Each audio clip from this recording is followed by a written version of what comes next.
Hey guys, what's going on? Welcome back to the channel. And you join me here in the basement in front of my fake elevator with a recently installed Innovation Fixtures panel.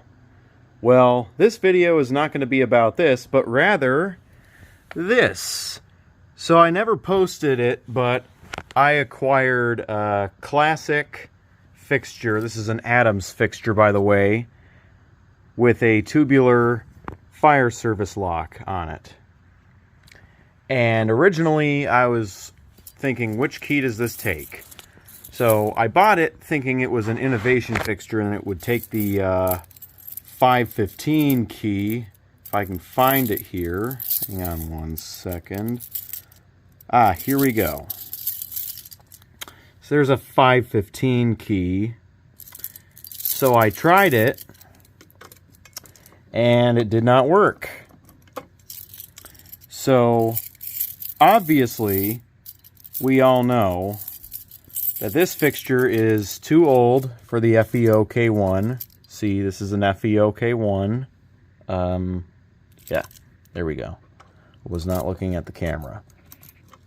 Because this, I believe, was used in the 1980s or 90s, if I had to guess. Probably on a Dover. But anyway, then I thought, what if it's the CLC 332? It could have been on an older Schindler. So here's a CLC 332, which the CLC stands for Chicago Lock Company.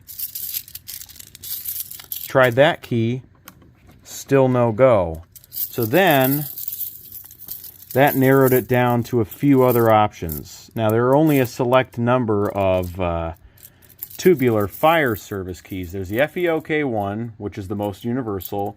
There's the EX515, which is for Innovation. There's the Kone 3, which is for Kone before 2007. Then there is the BFD1, which is statewide Connecticut.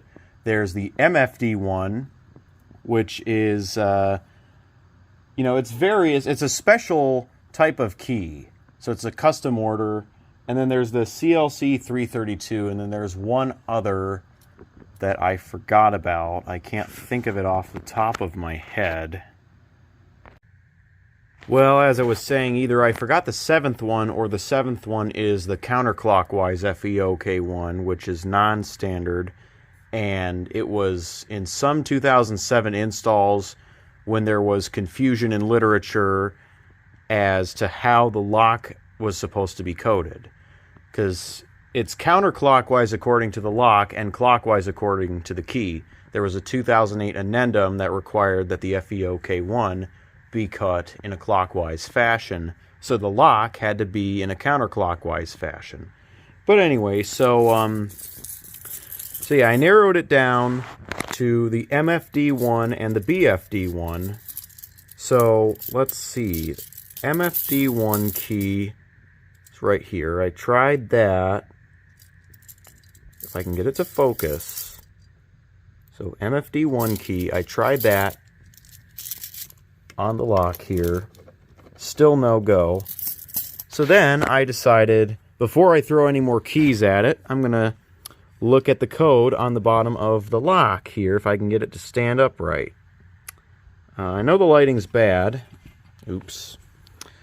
But as you can see there, it says BFD1.